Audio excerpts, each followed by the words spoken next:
அனைவருக்கும் வணக்கம். சற்று முன்பு தமிழக அரசு இன்று வெளியிட்டுள்ள 18 முக்கியமான அறிவிப்புகள் என்னென்ன என்பதை பற்றி தான் நம்ம இந்த வீடியோவில் டீட்டெயிலாக பார்க்க போகிறோம்.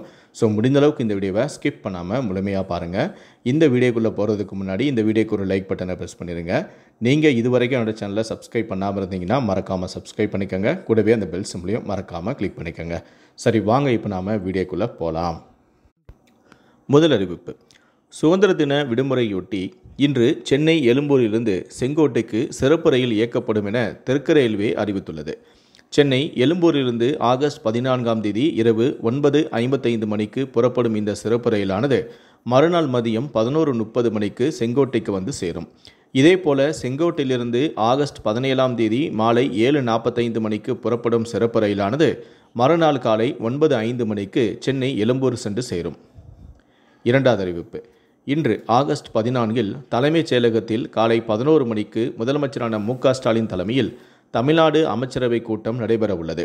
கூட்டத்தில் முக்கியமான திட்டங்கள் மற்றும் புதிய தொழில் முதலீடுகளுக்கு ஒப்புதல் அளிப்பது தொடர்பாக ஆலோசனை என தகவல்கள் வெளியாகியுள்ளது. மூன்றாவது அறிவிப்பு. சித்தா, ஆயுர்வேதம், யுனானி மற்றும் ஹோமியோபதி மருத்துவ பட்ட படிப்புகளுக்கு விண்ணப்பிக்க இன்றே 14ஆம் தேதி கடைசி நாளாகும். நான்காவது அறிவிப்பு. மத்திய மேற்கு மற்றும் அதனை ஒட்டியுள்ள வடமேற்கு வங்கக்கடல் பகுதிகளில் வடக்கு ஆந்திரா, தெற்கு ஒரிசா கடலோர பகுதிகளுக்கு அப்பால் ஒரு காற்றழுத்த தாழ்வு பகுதி உருவாகியுள்ளது.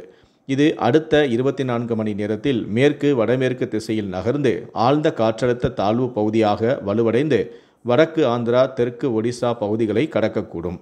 அதேபோல தென்னிந்திய பகுதிகளில் மேலும் ஒரு வளிமண்டல மேடுக்கு சுழற்சி நிலவுகிறது. இதன் காரணமாக இன்று தமிழகத்தில் ஓரிரு இடங்களிலும் புதுவை மற்றும் காரைக்கால் பகுதிகளிலும் லேசான முதல் மிதமான மழை பெய்யக்கூடும். ஓரிரு இடங்களில் பலத்த தரைக்காற்றானது மணிக்கு 40 முதல் 50 கிலோமீட்டர் வேகத்திலும் வீசக்கூடும். சென்னை வானிலை ஆய்வு மையம் தெரிவித்துள்ளது. ஐந்தாவது அறிவிப்பு. சுதந்திர தின விடுமுறை உள்ளிட்ட நாட்களில் 1234 சிறப்பு பேருந்துகள் இயக்கப்படும் என அறிவிக்கப்பட்டுள்ளது. கீழம்பாக்கத்திலிருந்து ஆகஸ்ட் 14, 15ஆம் தேதிகளில் 1320 சிறப்பு பேருந்துகள் இயக்கப்படும் எனவும், கோயம்பேடிலிருந்து 14 மற்றும் 15ஆம் தேதிகளில் 190 சிறப்பு பேருந்துகள் இயக்கப்பட உள்ளன எனவும், மாதவரத்திலிருந்து 14, 15ஆம் தேதிகளில் 24 சிறப்பு பேருந்துகள் இயக்கப்பட உள்ளன எனவும், சொந்த ஊர் சென்ற மக்கள் திரும்ப ஏதுவாக 17ஆம் தேதி 215 சிறப்பு பேருந்துகள் இயக்க திட்டமிடப்பட்டுள்ளது. ஆறாவது அறிவிப்பு. முதலமைச்சரின் காப்பீடு திட்டத்தின் கீழ் மனநல காப்பகங்களில் இருப்பவர்களுக்கு சிகிச்சை அளிக்கப்படும் என தெரிவிக்கப்பட்டுள்ளது. இதற்காக 51 லட்சம் ஒதுக்கீடு செய்து தமிழக அரசு அரசாணையை வெளியிட்டுள்ளது.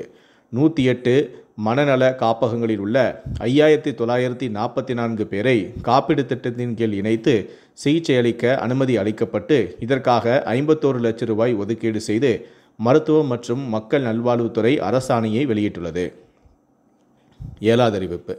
முதலமைச்சர் மு.க. ஸ்டாலின் வருகையொட்டி தருமபுரியில் ஆகஸ்ட் 16, 17ஆம் தேதிகளில் ட்ரோன்கள் பறக்க தடை விதித்து மாவட்ட ஆட்சியரான சதீஷ் உத்தரவிட்டிருக்கிறார்.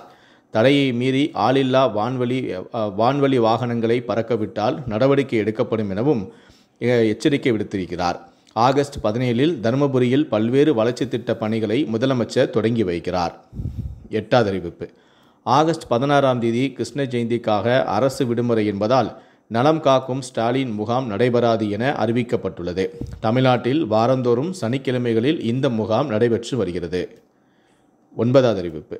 சுதந்திர விழாவின் போது பள்ளிகளில் பிளாஸ்டிக் தேசிய கொடிகளை பயன்படுத்தக்கூடாது என்று பள்ளி கல்வித்துறை அறிவுறுத்தியுள்ளது. பள்ளி வளாகத்தை வண்ண காகிதங்கள், மலர்களால் அலங்காரம் செய்து தேசிய கொடியை ஏற்றி விழாவை நடத்த வேண்டும் எனவும் கூறியுள்ளது. 10வது அறிவிப்பு. உயர்கல்வித்துறை அமைச்சரான கோவிச்செழியன் வெளியிட்டுள்ள செய்திக்குறிப்பில், பிஎட் சேர்க்கை கடிதம் நேற்று முதல் பதிவிறக்கம் செய்யலாம் எனவும், தங்களுக்கு ஒதுக்கப்பட்ட ஆணையை தங்கள் உள்நுழைவு ஐடி மூலமாக iwiasc.ac.in என்ற இணையதளம் வாயிலாக பதிவிறக்கம் செய்து கொள்ளலாம் எனவும் கூறியுள்ளார். 11வது அறிவிப்பு. தமிழகத்தில் கடந்த கல்வி ஆண்டுகளில் +1 தேர்ச்சி பெறாத மாணவர்களுக்கு அவர்கள் தேர்ச்சி பெறும் வரை தேர்வு நடத்தப்படும் என்று பள்ளி கல்வித்துறை அதிகாரிகள் தெரிவித்துள்ளனர். இந்த செய்தியானது மாணவர்கள் மத்தியில் சற்று அதிர்ச்சியை ஏற்படுத்தி உள்ளது. 12வது அறிவிப்பு. தமிழ்நாட்டிற்கு சர்வதேச முதலீடுகளை ஈர்க்க முதலமைச்சரான மு.க. ஸ்டாலின் செப்டம்பர் முதல் வாரம் வெளிநாடு பயணம். இங்கிலாந்து, ஜெர்மனி ஆகிய நாடுகளுக்கு செல்கிறார். ஆகஸ்ட் 31ஆம் தேதி புறப்பட்டு செப்டம்பர் 10ஆம் தேதி சென்னை திரும்பும் வகையில் பயணத்திட்டம் மேற்கொள்ளப்பட்டு வருகிறது. 13வது அறிவிப்பு. கருணை அடிப்படையில் பணி நியமனம் தொடர்பான விதிகளை திருத்தம் செய்து அரசிதழ் வெளியிடப்பட்டுள்ளது. காலி பணியிடங்களின் அடிப்படையில் 3 ஆண்டுகளுக்குள் பணி வழங்கும் வகையில் திருத்தம் செய்யப்பட்டுள்ளது.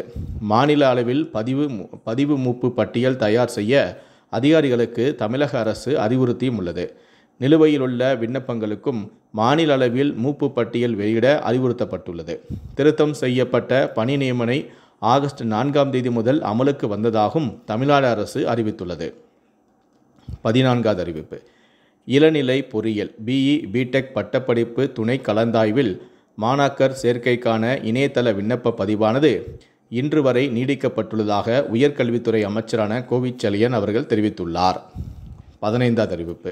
நவம்பர் 1, 2ஆம் தேதிகளில் ஆசிரியர் தகுதி தேர்வு நடைபெறும் என்று ஆசிரியர் தேர்வு வாரியம் அறிவித்துள்ளது. நவம்பர் 1ஆம் தேதி முதல் தாளும் 2ஆம் தேதி 2ஆம் தாளும் தேர்வு நடைபெறும் எனவும் இன்று முதல் செப்டம்பர் 8ஆம் தேதி வரை விண்ணப்பிக்கலாம் எனவும் அறிவுறுத்தியுள்ளது. 16வது அறிவிப்பு. தமிழ்நாட்டின் அரசு கல்லூரிகளில் மாணவர்களுக்கு 20 லட்சம் மடிக்கணினி வழங்குவதற்கான திட்டத்திற்கு குறைந்த தொகை சமர்ப்பித்துள்ள நிறுவனங்களான டெல், ஏசர் நிறுவனங்கள் தேர்வு செய்யப்பட்டுள்ளது. ஒரு மடிக்கணினிக்கு 40,828 ரூபாய் விலையுடன் 15.6 இன்ச் திரையை டெல் நிறுவனமும் 23,385 விலையுடன் 14 இன்ச் திரையை ஏசர் நிறுவனமும் ஒப்பந்தங்கள் சமர்ப்பித்துள்ளது. இம்மாத இறுதிக்குள் லேப்டாப் கொள்முதல் ஆணைகள் வழங்க நடவடிக்கை எடுக்கப்படும் எனவும் தெரிவிக்கப்பட்டுள்ளது. 17வது அறிவிப்பு.